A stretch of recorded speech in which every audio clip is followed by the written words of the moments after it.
Delight IAS पर आप सभी का एक बार फिर से बहुत बहुत स्वागत है। तो फिर से भारत में एक ऐसा मामला सामने आया है जिसने भारत के पूरे समाज को कहीं ना कहीं पे पीड़ा में भेज दिया है। फिर से पूरे समाज को जो है हिलाकर रख दिया है।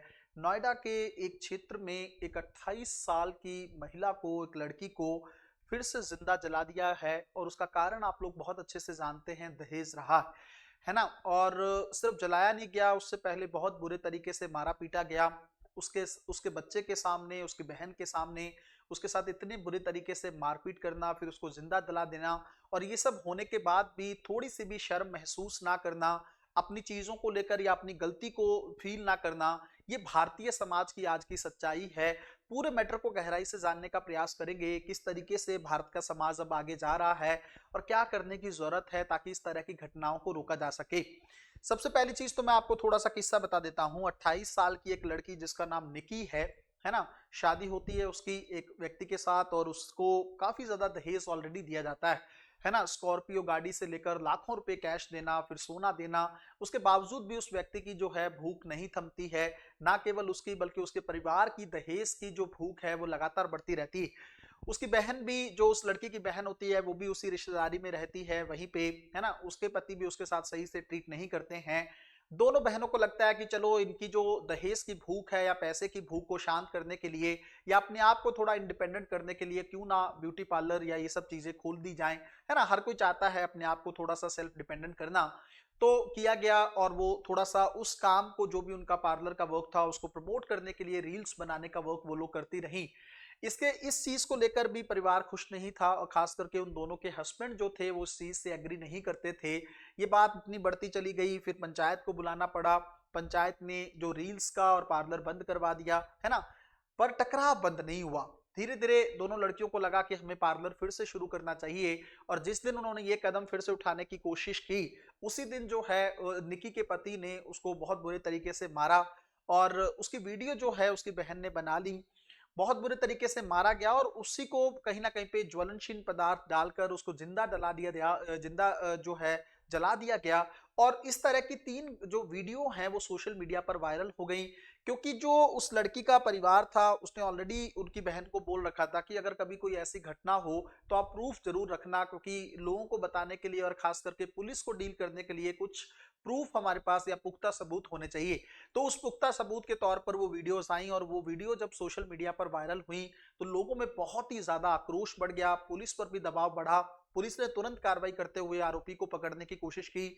आरोपी भागने की कोशिश कर रहा था तो पुलिस ने उसके पैर पे गोली गोली मारी, है ना। और गोली मारने के बाद जब मीडिया उससे पूछ रही है कि आपको कोई अफसोस है, आपने इतना गलत काम किया है, इतना गलत चीजें की, तो बोल रहा है मुझे कोई अफसोस नहीं है और मुझे इससे अलावा और कुछ नहीं कहना है। मतलब गोली खाने के बाद भी और ये सब करने के बाद भी उसको कोई अफसोस नहीं है ना। और वो इवन सोशल मीडिया पे एक पोस्ट भी डाल देता है उससे पहले कि लोग मुझे हत्यारा कह रहे हैं, मेरा सब कुछ खत्म हो गया है। मतलब आप कैसी बातें कर रहे हो, मतलब इतना साइको कोई व्यक्ति कैसे हो सकता है।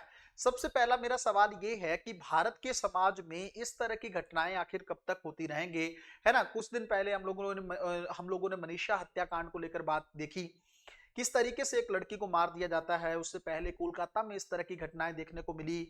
2012 में पूरा भारत निर्भया कांड को लेकर इतना दुखी हुआ, इतना परेशान हुआ, इतना आक्रोश हुआ कि भारत में रेप को लेकर कहीं ना कहीं पे बलात्कार, जो आपका मृत्युदंड तक की सजा का प्रावधान किया गया। ये सब सरकार की तरफ से एफर्ट जरूर किए गए, लेकिन ये घटनाएं थमने का नाम नहीं ले रही। एक और चीज मैं आपको बता दूं, दहेज के बहुत सारे मामले झूठे भी होते हैं, ये भी एक कारण है। लेकिन सुप्रीम कोर्ट ने दहेज को लेकर सख्त कानून को अभी भी बरकरार रखा है। लेकिन इसका कई बार सदुपयोग होता है और कई बार इसका मिसयूज भी होता है। लेकिन बात यह है कि भारत में दहेज को लेकर चीजें आज भी सही क्यों नहीं हो रही, है ना।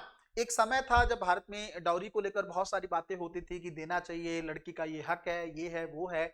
लेकिन इतना कानून 2005 के आसपास, इवन घरेलू हिंसा को लेकर कानून बने, उससे पहले दहेज को रोकने के कानून बने, संविधान ने महिलाओं को इतने सारे अधिकार दे दिए, उसके बावजूद भी दहेज जैसी चीजें खत्म क्यों नहीं हो रही हैं, ये सोचने वाली बात है। दूसरी चीज ये देखो, इस चीज को अगर आपको खत्म करना है ना, तो समाज में इस परंपरा को दिमाग से निकालना होगा।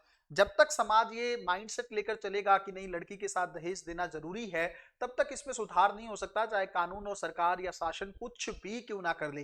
पहली बात ये है। दूसरा मेरा पॉइंट ये है कि कानून के माध्यम से समाज की किसी बड़ी समस्या को नहीं रोका जा सकता। जब तक नैतिक स्तर पर सुधार नहीं होगा, तब तक इस मामले में या इस तरह की घटनाओं को आप कभी नहीं रोक सकते। महिला से जुड़े जितने भी अपराध हैं, उसका एक ही परमानेंट सॉल्यूशन है कि भारत के समाज में लड़कों को नैतिक बनाना होगा। भारत के समाज में जो पितृसत्ता है, उनको उसको खत्म करने की जरूरत है। पुरुषों को महिलाओं को लेकर संवेदनशील बनाना ही होगा।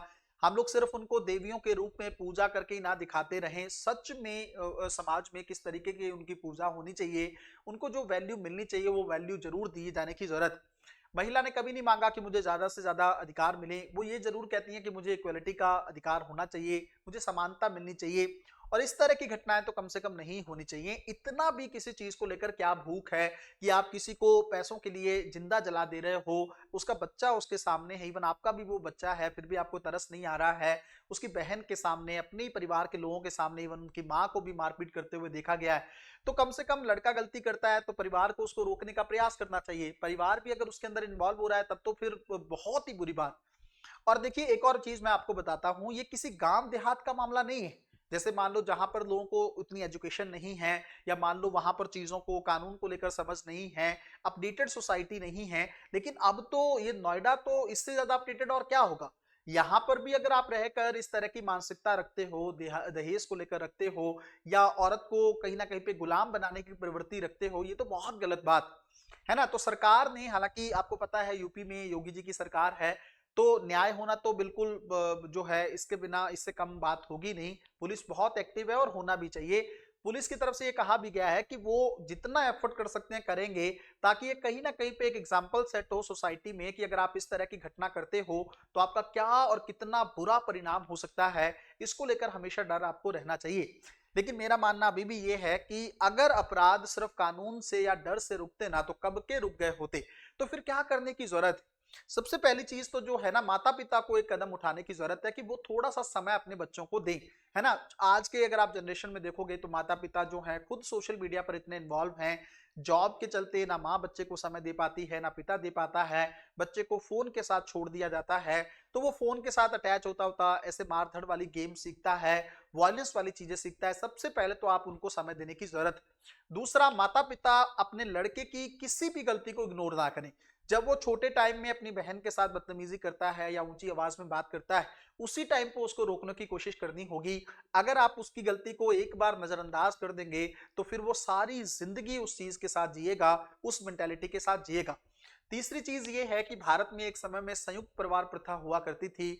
उसके चलते जो है बच्चों में एक सम्मान होता था, लड़कियों को लेकर एक डर होता था, अपने आसपास के चाचा हो, ताया हो, जो भी हो, उनको लेकर एक डर होता था।